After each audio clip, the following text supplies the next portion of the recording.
Hello students, अब हम लोग आज पढ़ेंगे नया चैप्टर पॉलिनोमियल। पॉलिनोमियल में ये इंट्रोडक्शन लेक्चर रहेगा जिसमें आपको मैं एक्सप्लेन करूँगा कि पॉलिनोमियल क्या होता है, फिर पॉलिनोमियल के टाइप्स कौन कौन से हैं, फिर आपको मैं पढ़ाऊँगा कि ज़ीरोज़ क्या होते हैं पॉलिनोमियल्स में और उन ज़ीरोज़ को निकालते हैं कैसे। तो ध्यान से इस वीडियो को देखते रहिए, मैं एक एक चीज़ आपके लिए एक्सप्लेन करता हूँ। तो सबसे पहले ऐसा कोई भी एक्सप्रेशन जो p x equals to a not plus a1 x plus a2 x square plus a3 x cube plus dot dot dot an x to the power n के फॉर्म में है वो इसको हम बोलते हैं पॉलिनोमियल्स। पॉली मतलब होता है सो मेनी, और टर्म्स जहाँ पे कई सारे टर्म्स का कलेक्शन एक साथ लिखा जाए या एक टर्म, दो टर्म, तीन टर्म, चार टर्म हो, तो ऐसे एक्सप्रेशन को हम पॉलिनोमियल कहते हैं। देखो px ऐसे लिखा रहेगा एक्सप्रेशन एक, ठीक है। तो ये तो हो गई पॉलिनोमियल के बाद। अब पॉलिनोमियल के कुछ टाइप्स होते हैं, तो पॉलिनोमियल्स को हम दो अलग अलग तरीक़ों से पढ़ते हैं। एक तो पढ़ते हैं उसके पावर से, उसकी डिग्री से। जैसे डिग्री का मतलब क्या होता है पहले समझ लो। जैसे मैंने मान लो कोई p x equals to equation ले लिया ए एक्स प्लस बी, तो ये x का जो पावर होगा, x का पावर यहाँ पे कौन है? 1। इसी को डिग्री बोलते हैं। जो हाईएस्ट पावर होता है उसको डिग्री बोलते हैं। तो एक डिग्री के बेसिस पे हम पॉलिनोमियल्स का डेफिनेशन पढ़ेंगे और एक टर्म के बेसिस पे डेफिनेशन पढ़ेंगे, ठीक है। तो सबसे पहले मैं आपको डिग्री के बेसिस पे पॉलिनोमियल का टाइप्स बताता हूँ, टाइप्स ऑफ द पॉलिनोमियल, ठीक है। देखो, टाइप्स ऑफ पॉलिनोमियल्स, ठीक है। कौन कौन से टाइप्स होते हैं इसको ध्यान से देखो। पहला पॉलिनोमियल लीनियर पॉलिनोमियल होगा। लीनियर का मतलब से नाम से ही समझ जा रहे होगे, लीनियर पॉलिनोमियल्स, है ना। लीनियर मतलब एक लाइन, ठीक है।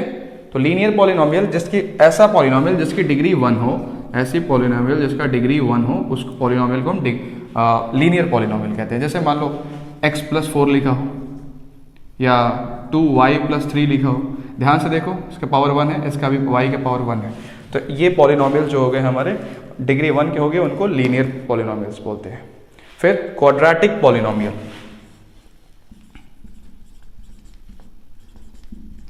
ठीक है। क्वाड्रेटिक, क्वाड का मतलब होता है 2, ठीक है। तो ऐसे पॉलिनोमियल जिसकी डिग्री 2, ठीक है, ऐसे पॉलिनोमियल जिसकी डिग्री 2 हो, ऐसे पॉलिनोमियल को हम क्वाड्रेटिक पॉलिनोमियल कहते हैं। जैसे इक्वेशन आपने ले लिया x square plus 4x plus 3, तो यहाँ पे देखो हाईएस्ट पावर कितना है? 2, इसकी डिग्री 2 ही, तो ऐसे पॉलिनोमियल को हम क्वाड्रेटिक पॉलिनोमियल कहते हैं। ऐसे ही एक पॉलिनोमियल होता है क्यूबिक पॉलिनोमियल, क्यूबिक पॉलिनोमियल जैसा आप नाम से समझ पा रहे हो, ऐसे पॉलिनोमियल जिसकी डिग्री कितनी हो? ऐसे पॉलिनोमियल जिसकी डिग्री 3 हो, ये डिग्री 2, ये डिग्री 1 का, ठीक है। इसका एग्जाम्पल यहाँ पे सामने ऐसे लिखा हुआ। तो डिग्री 3 का कोई भी बना लो, जैसे मैंने मान लिया 4x cube plus 3x square plus 4x plus 5 लिख दिया, ये इससे मतलब है, ठीक है ना। तो इसकी डिग्री कितनी? 3 है। तो ऐसे पॉलिनोमियल को क्यूबिक पॉलिनोमियल कहते हैं। और उसके बाद और भी पॉलिनोमियल्स है जिसके पावर 4 होगा, ठीक है। बाई क्वाड्रेटिक पॉलिनोमियल ऐसे करके होता है, तो वो उसका डिग्री 4 होगा। आपको ज़्यादा डीप में जाने की जरूरत नहीं, बस इतना समझ लो, ठीक है। इसका स्क्रीनशॉट ले लो। अब कुछ ये कौन से किसके बेसिस पे हैं? On basis of degree. ये डिग्री के बेसिस पे पॉलिनोमियल्स का मैंने आपको टाइप बताया, ठीक है। अब मैं आपको बताता हूं ऑन द बेसिस ऑफ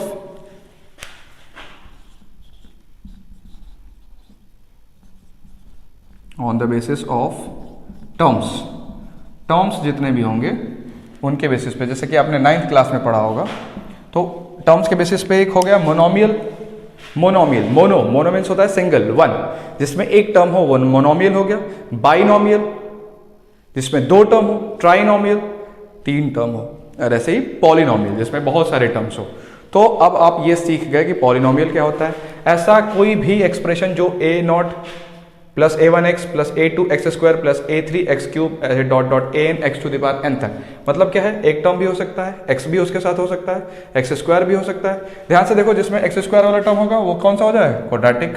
जिसमें सिंगल वाला x केवल होगा, लीनियर हो जाएगा। ध्यान से देखो, ये सिंगल वाला रहेगा तो उसमें तो x है ही नहीं, ठीक है, तो वहां पे x, तो इसको टर्म के बेसिस पे हम बताएंगे, ठीक है ना। डिग्री के बेसिस पे आपको बताना है और टर्म के बेसिस पे आपको बताना है। चलो अब मैं आपको कुछ इंपॉर्टेंट चीजें बताता हूं ऑफ पॉलिनोमियल, ठीक है ना।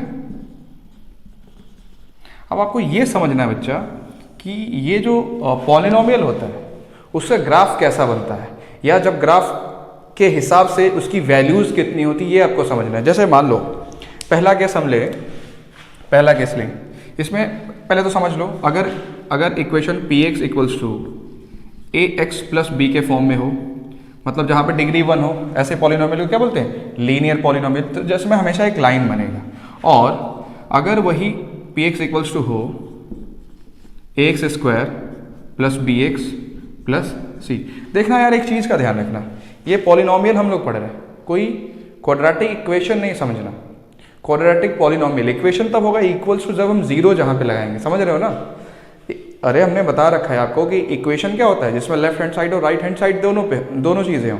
यहाँ पे आप पॉलिनोमियल्स पढ़ रहे हो, तो पॉलिनोमियल में पॉलिनोमियल कोई इक्वेशन नहीं होगा, ठीक है, वो एक एक्सप्रेशन होगा, ठीक है, ध्यान रखिएगा। चलो, तो इसका जो ग्राफ बनेगा हमेशा, जो लीनियर पॉलिनोमियल होता है इसका एक लाइन ग्राफ बनता है, ठीक है ना। और इसका जो ग्राफ बनेगा वो पैराबोला होता है, पैराबोला। अब बोलोगे पैराबोला क्या नया नाम बता रहे हो, बता रहा हूँ क्या होता है पैराबोला। देखो पहले समझो, जैसे कि हमको ज्योमेट्रिकल मीनिंग ऑफ पॉलिनोमियल में 3 चीजें पढ़नी है। एक केस 1 अगर मैं लूँ, अगर मैं केस 1 लूँ, केस 1 है हमारा when graph cuts x axis at two different points, when graph cuts x axis at two different points, आप मेरे साथ नोट करते चलेंगे, बहुत ही इंपॉर्टेंट है आपके लिए। मैं एक एक चीज एक्सप्लेन करूंगा, टेंशन लेने की बिल्कुल जरूरत है। अगर मैं पहला केस लूं कि जब ग्राफ कट करता हो, किसको, एक्स एक्सेस को, आपके पास 2 एक्सेस होते हैं, मैं बना के समझाऊंगा आपको, चिंता मत करो। देखो ये आपका वाई एक्सेस और ये आपका एक्स एक्सेस। जब कोई ग्राफ आप बना रहे हो और एक्स एक्सेस को 2 डिफरेंट पॉइंट पे कट करे, ये एक्सेस है, उसको मान लो मैंने कोई एक ग्राफ बनाया, वो ऐसा कट किया, तो एक पॉइंट एक्स एक्सेस पे यहाँ कट किया, एक पॉइंट यहाँ कट किया। तो याद रखिए कि अगर इक्वेशन कुछ ऐसा हो,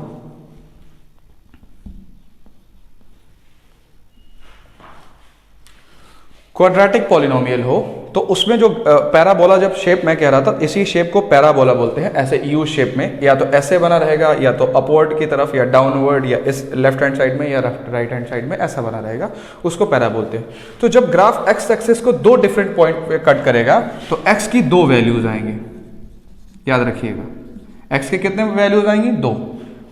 एक्स की, जैसे ये देखो ना, मैंने ये भी तो बता रखा है आपको कि जितना, जिसकी डिग्री जितनी होगी उतना एक्स की वैल्यू होती है। इसकी डिग्री कितनी है, 1, इसकी एक वैल्यू होगी। लीनियर पॉलिनोमियल का एक वैल्यू होगा। क्वाड्रेटिक पॉलिनोमियल में इसकी वैल्यू, इसकी डिग्री कितनी है, 2, तो इसकी 2 वैल्यूज होंगी, ठीक है। तो 2 वैल्यूज होंगी। आप ग्राफ से पता कर सकते हो कि अगर कोई ग्राफ एक्स एक्सिस को 2 अलग अलग पॉइंट्स पे कट करता है, तो एक्स की कितनी वैल्यूज होंगी, 2, लेकिन वो px के फॉर्म में होगा, ठीक है ना। वो फंक्शन px अगर y एक्सिस के फॉर्म में होगा, मतलब py होगा, फिर तब वहां पे y एक्सिस चेक करेंगे, ठीक है। तो जनरली 10th में आपके x एक्सिस वाला ही है। जैसे आप पहला इसका एक्सरसाइज देखेंगे 2.1, उसमें दिया हुआ है कि आपको कैसे, आपसे रूट पूछेगा कि कितना इसकी वैल्यूज होंगी x की, अगर कुछ ऐसा कट कर रहा हो। तो जितने पॉइंट्स पे x एक्सिस को कट कर रहा है उतनी वैल्यूज आती है, ठीक है। तो पहला केस मैंने बताया, when graph cuts x axis at 2 different points. अगला पॉइंट हम लोग, अगला केस लेते हैं, ग्राफ एक्स एक्सिस को एक पॉइंट पे अगर कट करता हूं। दूसरा नोट करिए, मैं इसके सामने भी बना दूंगा फिर से। केस 2 क्या है, when graph cuts x axis at exactly 1 point, एक पॉइंट पे कट करे। ध्यान से देखो भाई, जब एक पॉइंट पे कट करेगा एक्स एक्सिस को, तो उसका केस क्या होगा, इसकी एक्स की कितनी वैल्यूज होगी, सिंगल वैल्यू, एक्स की सिंगल वैल्यू होगी। ठीक है,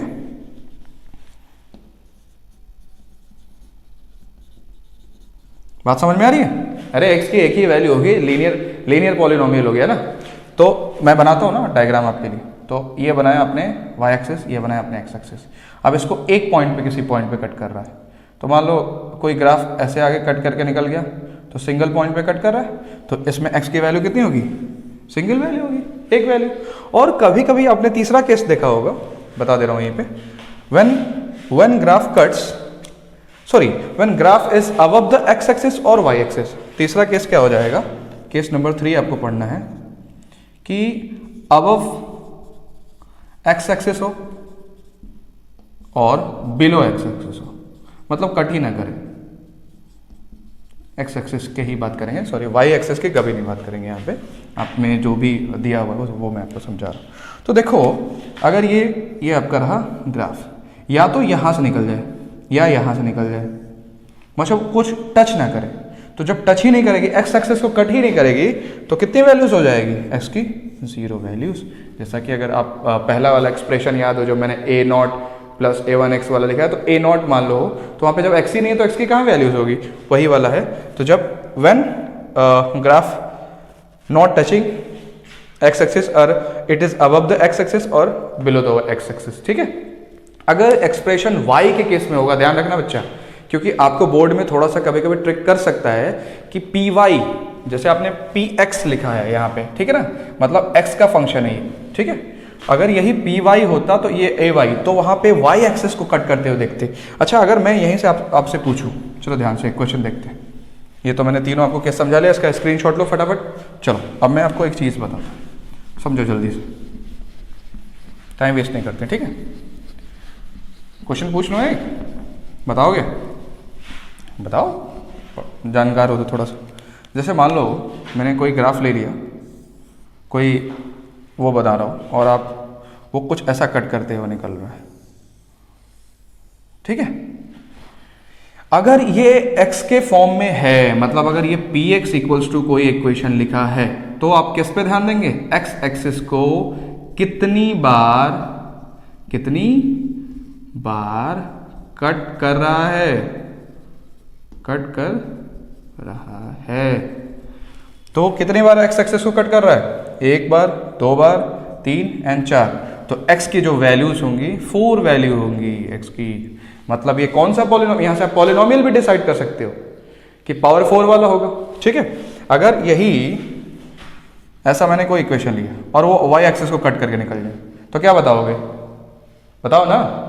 तब आपको x एक्सिस से मतलब था, इसने x एक्सिस को कट ही नहीं किया, तो x की वैल्यू कितनी होगी, 0, कुछ नहीं होगा, कोई भी वैल्यू नहीं होगी। ठीक है, अब मुझे समझ में आ रहा है कि आपको तीनों बात समझ में आ गई। ठीक है, पढ़ते हैं पहले कि जीरोज क्या होते हैं, फिर उसका एक रिलेशन पढ़ेंगे जीरोज का, और जो इक्वेशन दिया होगा उसके कोफिशिएंट के बीच में एक रिलेशन होता है वो पढ़ेंगे। पहले समझो यार जीरोज क्या होते हैं।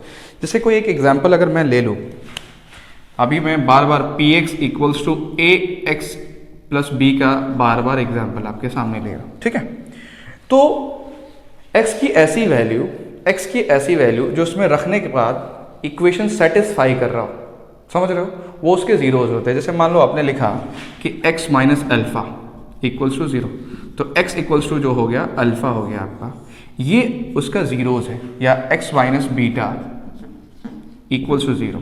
ठीक है, तो x इक्वल्स टू जो बीटा हो गया ये उसका जीरोज हो गया। मतलब आप ध्यान से देखो कि अगर x की जगह मैं अल्फा रख दूँ, यहाँ पे ध्यान से देखो, x की जगह मैं अल्फा को ही रख दूँ, तो अल्फा माइनस अल्फा कितना आ जाएगा, 0। तो ऐसा जीरोज का मतलब वो होता है जो लेफ्ट हैंड साइड को राइट हैंड साइड के इक्वेट करता है। उस जब लेफ्ट हैंड साइड में उस x की जगह पे उस वैल्यू को रखते हैं तो उसका पूरा मान उसके 0 के बराबर हो जाता है, उसी को जीरोज बोलते हैं। जैसे मान लो आप इक्वेशन दे कि find the zeros of x plus 2 equals to 0, तो x की वैल्यू कौन सी होगी जो ये 0 देगा, ध्यान से देखो। तो x की अगर मैं -2 वैल्यू रख लूँ तो -2 प्लस 2 लेके 0 आ गया, तो इसको निकालते कैसे हैं, x इक्वल्स टू क्या करेंगे, लेफ्ट हैंड साइड से राइट हैंड साइड में शिफ्ट कर देंगे, तो -2। ठीक है, तो ये जीरोज हुआ जो आप निकालते हो, मतलब वो वैल्यू को सेटिस्फाई करेगा। ठीक है, अब मैं आपको बताता हूँ, जीरोज तो आपने पढ़ लिया, अब मैं आपको बताता हूँ भाई, ये तो लीनियर था, लीनियर पॉलिनोमियल का जीरोज आपने पढ़ा। अभी क्वाड्रिक पॉलिनोमियल के जीरोज कैसे निकालते हैं वो सब मैं आपको बताता हूँ। फिर उसके जीरोज के बीच में रिलेशंस मैं आपको बताता हूँ। जैसे आपसे कोई एक एग्जाम्पल ले लें और उसके जीरोज निकल आ जाए। 3x² plus 5x minus 8, 3x² plus 5x minus 8। अब आपको जीरोज निकालने, तो मैंने आपको क्वाड्रेटिक इक्वेशन में एक बात पढ़ा रखी है अभी कि आप क्या करते हो, फर्स्ट एक हमेशा याद रखना, जब आप क्वाड्रेटिक फॉर्म में डील कर रहे हो, एक बात मेरी याद रखना, इसको थोड़ा सा हटाते हैं। अगर कोई पॉलिनोमियल क्वाड्रेटिक फॉर्म में है, क्वाड्रेटिक फॉर्म याद करो, क्वाड्रेटिक पॉलिनोमियल है x² plus bx plus c, वो हमेशा पहले इस स्टैंडर्ड फॉर्म में उसको होना चाहिए। तो देखो ये स्टैंडर्ड फॉर्म में है, x² plus bx plus c के फॉर्म में है, ठीक। पहला काम आपने ये कर लिया। फिर क्या करते हैं, मिडिल टर्म स्प्लिटिंग लगाते हैं या फैक्टराइजेशन मेथड करते हैं, इसका फैक्टर बनाते हैं। क्या करते हैं, फर्स्ट टर्म और थर्ड टर्म का मल्टीप्लाई करके लिख लेते हैं। तो 8 3 जा कितना हुआ 24, ठीक है ना। अब इस 24 का दो ऐसा फैक्टर बनाते हैं जो मल्टीप्लाई करने में तो 24 ही है, ऐड या सब्ट्रैक्ट करने में 5 है। तो ध्यान से देखो, अगर एक फैक्टर में 8 ले लूँ और एक फैक्टर में 3 ले लूँ, तो 8 3 जा कितना होगा 24, और 8 में से 3 जाएगा तो कितना बचेगा 5। ध्यान से देख रहे हो, एक फैक्टर में 8x ले लूँ और एक फैक्टर 3x ले लूँ, 8 3 जा 24x² वो आ गया, और 8x में से 3x जाएगा तो कितना बचेगा 5x।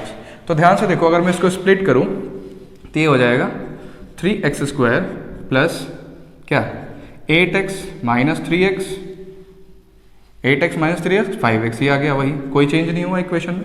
फिर क्या करेंगे, इन दोनों से कॉमन करिए, जीरोस निकाल रहे हैं हम लोग, आपको मैं जीरोस बता रहा हूँ फैक्टराइजेशन मेथड्स, ठीक है। फिर जीरोस का रिलेशन बताऊंगा, फिर उस रिलेशंस को वेरीफाई करना सिखाऊंगा कि सही हो कि गलत हो, वो सब बताता हूँ। पहले जीरोस निकालिए। जीरोस के लिए क्या करेंगे, हमेशा इक्वेशन देखेंगे किस फॉर्म में है। अगर क्वाड्रेटिक पॉलिनोमियल है तो क्वाड्रेटिक फॉर्म में, ऐसा फॉर्म में होना चाहिए, फिर उसी स्टैंडर्ड इक्वेशन में होना चाहिए, और स्टैंडर्ड फॉर्म में है, सॉरी इक्वेशन में नहीं, स्टैंडर्ड फॉर्म। फिर आप क्या करेंगे, फर्स्ट टर्म और थर्ड टर्म का मल्टीप्लाई करके कहीं लिख लेंगे बगल में, फिर उसका दो ऐसा फैक्टर बनाएंगे जो मिडिल टर्म को स्प्लिट कर पाए। तो ध्यान से देखो, मिडिल टर्म मैंने स्प्लिट कर दिया। अब दोनों फैक्टर्स में कॉमन करिए कुछ, इन दोनों में कॉमन होगा x, तो यहाँ बचेगा 3x प्लस 8, इन दोनों में कॉमन करिए कुछ नहीं, माइनस केवल कॉमन हो जाएगा 1, तो यहाँ बचेगा 3x और यहाँ पे बचा प्लस 8। भाई माइनस हमने कॉमन कर लिया ना, तो यहाँ पे प्लस हो गया, और जब कुछ भी कॉमन नहीं होता है तो 1 कॉमन होता है, ठीक है। और दूसरी चीज़ ध्यान रखिए, यहाँ पे जो साइन होगा वही साइन हम कॉमन लेंगे, ठीक है। अब ध्यान से देखो, दोनों में 3x प्लस 8 3x प्लस 8, तो दोनों में हो गया 3x प्लस 8 और तो कॉमन हो गया, और यहाँ से बचा x माइनस 1। अब एक्चुअली आप जीरोस निकाल रहे हो तो इसको जीरो के बराबर रख लेंगे, क्यों, क्योंकि हमें जीरोस निकालना है। तो अब जब दोनों को जीरो के बराबर रखिए तो ये हो जाएगा 3x plus 8 is equals to 0, तो 3x इक्वल्स टू माइनस 8, तो x इक्वल्स टू हो जाएगा -8/3। ये पहला आपका आंसर आ गया, पहला जीरो आ गया। प्रूफ भी करेंगे कैसा हुआ। फिर यहाँ पे देखो x माइनस 1, दूसरा वाला x माइनस 1 इक्वल्स टू 0, तो x इक्वल्स टू कितना आ गया 1। मतलब आपकी दो वैल्यूज हो गई, क्यों, क्योंकि डिग्री 2 थी। मैंने बताया था कि जितनी डिग्री उतनी वैल्यू। आप चेक करो कि ये सच में जीरोज हैं कि नहीं। तो जीरोज का मतलब इनको पुट करने पे वो जीरो वैल्यू देते हो। तो ध्यान से देखो, अगर x की जगह इसमें मैं 1 रख लूँ तो 1 माइनस 1 कितना हो गया 0, तो ये पूरा टर्म ही 0 हो जाएगा। क्लियर है। दूसरी चीज़, अगर x की जगह -8/3 में रख लूँ तो कितना हो जाएगा, ध्यान से देखो, यहाँ पे रखो 3 इंटू -8/3, ये भूल जाओ ना, प्लस 8, तो 3 से 3 कट गया, -8 ये भी कट गया, कितना आ गया 0, ये भी पूरा 0 दे रहा है। तो जीरोस का मतलब जो जिसकी वैल्यू रखने पे, x की वैल्यू रखने पे वो 0 देता हो आंसर में, ऐसे इसको बोलते हैं हम जीरोस। तो मिडिल टर्म स्प्लिटिंग से जीरोस कैसे निकालते हैं आपने ये सीख लिया, ठीक है। एक आध क्वेश्चन और सॉल्व करेंगे तो आपको सब कुछ आइडिया आ जाएगा कि और भी जीरोस कैसे निकालते हैं। और भी बहुत सारे क्वेश्चन है जो आपके एनसीईआरटी में डिफरेंट टाइप्स के क्वेश्चन है, मैं आपको कराता हूँ, चिंता मत करो बच्चों, मेरे साथ करते रहो, सब कुछ आएगा, सब कुछ नहीं, मतलब मैथ्स की बात कर, ठीक है। चलो, तो कुछ एग्जांपल्स हम लोग लेते हैं। पहला एग्जांपल है 4x² minus 4s plus 1, 4s² minus 4s plus 1, ठीक है ना। देख लें एक बार, 4s² माइनस 4s प्लस 1। अब इसका आपसे पूछेगा find the zeros of this polynomial. So this is a quadratic polynomial because the degree of this polynomial is 2। किस डिग्री का है ये? डिग्री 2 का है ना। तो वैल्यू कितनी आएगी भाई? वैल्यू भी 2 ही आएंगी। अब पहले क्या चेक करोगे कि क्या ये इस फॉर्म में है, x square plus b x plus c के फॉर्म में है? यस। स्क्वायर वाला, फिर सिंगल वाला, फिर कोई फॉर्म नहीं है। और अगर आपको स्टैंडर्ड इक्वेशन याद होगा, मैंने बताया था a not plus a one x plus a two x square plus a three x cube plus dot dot dot a n x to the power n. यहीं तक लिखते हैं ना बच्चों? तो देखो अब छोड़ो सा, मुद्दा क्या है कि हमें पहले इसको जीरोज निकालते हैं। तो जीरोज निकालने के लिए मैंने क्या कहा था आपसे? फर्स्ट टर्म और थर्ड टर्म का मल्टीप्लाई करिए। 4s square into 1 4s square लिख लिया इधर। दो इसके फैक्टर्स हमें चूज करने हैं। कैसे फैक्टर्स? मल्टीप्लाई करने पे मल्टीप्लाई करने पे 4s स्क्वायर है, लेकिन ऐड या सब्ट्रैक्ट करने पे -4s ही आना चाहिए। चेक करते हैं। अब इसको 4s के फॉर्म में कैसे बनाएं? या तो आप 2 2 4s बना लो, हाँ सबसे अच्छा है। या तो क्या, एक 2s एक 2s। अब देखो यहाँ पे -4s आना चाहिए, तो -2s ले लो यार। और 2 2 4s स्क्वायर और -1s plus 4s। Very good, आ गया ना समझ में? आपने क्या किया? 4s का दो फैक्टर बनाया, एक -2s लिखते हैं। फिर आगे चलते हैं। ये हो गया 4s square -2s plus 1। Alright, ये देखो ना, मल्टीप्लाई करो तो 4s स्क्वायर प्लस में आ गया, और ऐड या सब्ट्रैक्ट करने पे ये आना चाहिए। अब देखो इन दोनों में कॉमन क्या है, ऐसा बना लो। फिर इन दोनों में कॉमन क्या है? कॉमन मतलब जो दोनों में प्रेजेंट हो। 2s यहाँ भी है, 2s यहाँ भी मिल जाएगा, तो आपने 2s कॉमन कर लिया। यहाँ बचा 2 2 4, एक s बचा, -2s जब कॉमन हो गया तो 1 बचा। मैंने एक चीज़ और अभी भी बताई आपको, यहाँ पे जो साइन हो वही कॉमन करिए। तो पहले तो माइनस साइन कॉमन होगा, दोनों में और कुछ प्रेजेंट नहीं है, तो 1 तो सब जगह प्रेजेंट है, ओमनी प्रेजेंट, तो इसको 1 बोल दिया। तो यहाँ बचा 2s -1, क्योंकि आपने माइनस कॉमन लिया तो यहाँ पे भी माइनस हो जाएगा। फिर इन दोनों को कॉमन करिए, 2s -1 2s -1, तो 2s -1 हो गया। फिर ध्यान से देखो यहाँ पे भी 2s -1 ही होगा। मतलब ऐसा पॉलिनोमियल, कैसा पॉलिनोमियल? जिसमें x की दो वैल्यू तो होगी, लेकिन दोनों वैल्यू कैसी होगी? सेम होगी। आपने क्वाड्रेटिक इक्वेशन में एक बात पढ़ रखी है कि जब रूट्स क्या हो? इक्वल, रियल और इक्वल, वही वाले की है। तो पॉलिनोमियल है एक्चुअली। यहाँ पे left hand side right hand side नहीं, केवल ऐसे ही। अब इसको जीरोस निकालना है, तो जीरोस के लिए क्या करते हैं? 0 के बराबर रख देते हैं। तो 2s -1 = 0, और दूसरा रख लेंगे यहाँ भी 2s -1 = 0। तो एक से जो वैल्यू आएगी वही यार, s = 1/2, तो यहाँ भी s = 1/2। ठीक है। अब ध्यान से देखो, आपको वेरीफाई करना है कि सही हो कि गलत हो। अभी तक जब तक मैंने रिलेशंस नहीं बता रखे तब तक, तो आप क्या करेंगे? 2s की वैल्यू कितनी आई है? 1/2 -1। फिर दूसरे वाले पुट करने की जरूरत है। 2 से 2 कट गया, 1 - 1 0। जब पहला टर्म ही 0 हो गया तो 0 × 0, 0 × कुछ भी, सब 0, सब खत्म। ठीक है ना? तो आपको ये पता चल गया कि जीरोज हम कैसे निकालते हैं। एक आध क्वेश्चन और करते हैं, एग्जाम्पल्स। ये सब आपके NCERT से, ठीक है? तो अलग अलग तरीके का मैं कराऊंगा, मेरे साथ सॉल्व करते रहो, पेन पेपर उठाए रहो, और जैसा कुछ बता रहा हूँ वो सब देखते जाओ। ठीक है ना बच्चों? चलो देखते हैं। अगला क्वेश्चन ये होगा आपका कि find the zeros of a polynomial 6x² - 3 - 7x। 6x² - 3 - 7x। ठीक है, x² से कंफर्म हो गया। कौन सा पॉलिनोमियल है बताओ यार? Quadratic polynomial. Quadratic polynomial, degree of 2। ठीक है, चलो फिर देखो क्या स्टैंडर्ड फॉर्म में है? नहीं, x² के बाद x वाला टर्म आना चाहिए। x वाला टर्म यहाँ है तो इधर लिख लो। कोई left hand side right hand side तो चेंज कर नहीं रहा, तो साइन का कोई फर्क नहीं पड़ेगा। तो ये हो जाएगा 6x² - 7x - 3। क्यों? क्योंकि आपने left hand side right hand side, ये इक्वेशन तो है नहीं कि कोई टेंशन है। ठीक है, अब इक्वेशन नहीं है तो अब अगली मेरी बात मानो। 6 3 जा कितना होता है? 6x first term into third term, पहले तो स्टैंडर्ड फॉर्म में लिख लिया। फिर first term into third term करिए। 6 3 जा 18, तो ये हो गया 18x²। अब इसके दो फैक्टर्स बनाइए, जो क्या आना चाहिए? 18x² के दो फैक्टर बनाइए कि ऐड या सब्ट्रैक्ट करने पर 7 आना चाहिए। तो अगर मैं एक 9x पिक कर लूँ, एक 2x पिक कर लूँ, तो 9 2 18x हो गया, और 9 में से 2 जाएगा तो 7। लेकिन माइनस में ले आना है 7, तो ये माइनस ले लो, ये प्लस ले लो। Very simple. 6x² - 9x + 2x - 3। So common करिए फटाफट। इन दोनों में 3 प्रेजेंट है, 3 के टेबल में आता है और x प्रेजेंट है, तो 3x कॉमन करिए, यहाँ बचा 2x माइनस 3 3 ज़ा 9, ठीक है। यहाँ पे प्लस है तो प्लस कॉमन करिए, कुछ भी नहीं है तो कुछ भी नहीं है, तो 1 तो है, कहने से कुछ भी नहीं है, ये समझ में आ गया ना, इसे हटा रहा हूँ। फिर यहाँ से कॉमन किया आपने 2x माइनस 3, ठीक है। दोनों में से क्या कॉमन है, 2x माइनस 3 ले लिया कॉमन, बचा क्या 3x प्लस 1, ये भी ले लिया। जीरोस निकालने तो 0 के बराबर रखिए, इधर रख रहा हूँ, तो ये हो जाएगा 2x माइनस 3 इक्वल्स टू 0। तो ध्यान से देखो 3 उधर जाएगा तो 3, तो x इक्वल्स टू कितना हो गया 3/2। पहला ये आ गया, 2 आएंगे, ये यहाँ पे ध्यान से देखो, तो अगर 3x प्लस 1 इक्वल्स टू 0 रख दूँ तो x इक्वल्स टू हो जाएगा -1/3, ठीक है। ये आपके जीरोस होते हैं, पॉलिनोमियल हो गए। अब मुझे उम्मीद है कि आपको ये समझ में आ रहा होगा, आ ही गया होगा। अब क्वाड्रेटिक पॉलिनोमियल तो आपको आ गया होगा। एक अलग तरीके का क्वेश्चन लेता हूँ, देखो जरा ध्यान से। जैसे मान लो आपसे कहे कि find the zeros of 4u² plus 8u, 4u² plus 8u। देखो थोड़ा जादू करते हैं, अपने पास जादू है ना, करा जाए।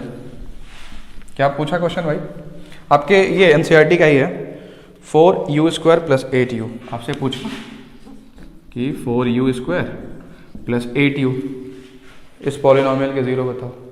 आप तो टेंशन में आ गए, कहोगे सर डिग्री 2 है, तो ये तो क्वाड्रेटिक पॉलिनोमियल है, आप इतना आप तो सीख गए हो, लेकिन सर इसमें टर्म तो 2 ही है, हमने टर्म 3 पढ़ रखा है, सी वाला टर्म नहीं है, कांस्टेंट नहीं है इसमें, क्योंकि ये टर्म है, ये टर्म है, कांस्टेंट नहीं है, कोई बात नहीं, फ़ायदा है, जितना ना रहे उतना आराम है। चलो पहले इन दोनों में ध्यान से देखो कॉमन क्या है, कुछ मत करो। जब ऐसे क्वेश्चन आए तो क्या करो, आप मान भी सकते हो सी को कुछ 0 वगैरह, या 0 है ही, मानना क्या है, लेकिन वो सब करने की ज़रूरत नहीं है, मैं सिंपल तरीका बता। इन दोनों में जो कॉमन है वो पहले देखो, दोनों में 4 के टेबल में 4 1 जा 4, 4 2 8, तो 4 तो कॉमन हो गया।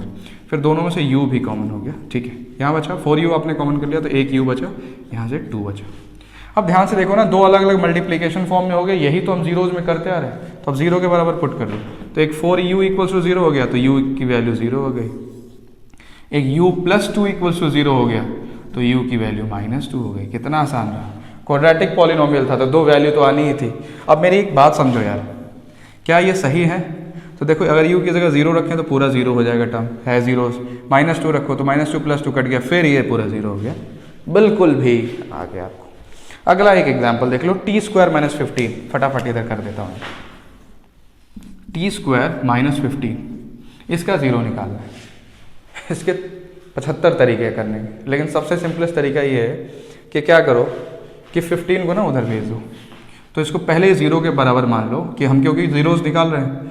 अब देखो इसमें ये टर्म है और ये टर्म है, ये बीच वाला टर्म नहीं है, कोई बात नहीं है। तो ऐसे केसेस में जब कांस्टेंट केवल हो तो आप दिमाग लगाओ ना, जो लीनियर इक्वेशन में हमेशा करते हो कि x + 4 = 0 था, तो x = उधर -4 भेज देते थे, तो वही काम यहाँ पे करिए फटाफट। तो यहाँ पे आप 0 के बराबर इसको लिख लेंगे, तो t² = हो गया 15। अब स्क्वायर अगर इधर से हटाएंगे तो उधर अंडर रूट लग जाएगा, तो t = क्या हो जाएगा √15, लेकिन एक चीज़ आप लगाएंगे प्लस और माइनस, ठीक है ना। जब भी स्क्वायर से जब स्क्वायर हटाते हैं और दूसरी तरफ अंडर रूट शिफ्ट करते हैं तो हमेशा प्लस और माइनस, क्योंकि प्लस √15 का स्क्वायर भी 15 होगा और माइनस √15 का स्क्वायर भी 15, तो 2 इसके वैल्यूज आ गए, कौन कौन सी, एक t = प्लस में √15 एंड एक t = माइनस में √15। अब तो स्मार्ट हो गए आप लोग, अब आपको आ जाएगा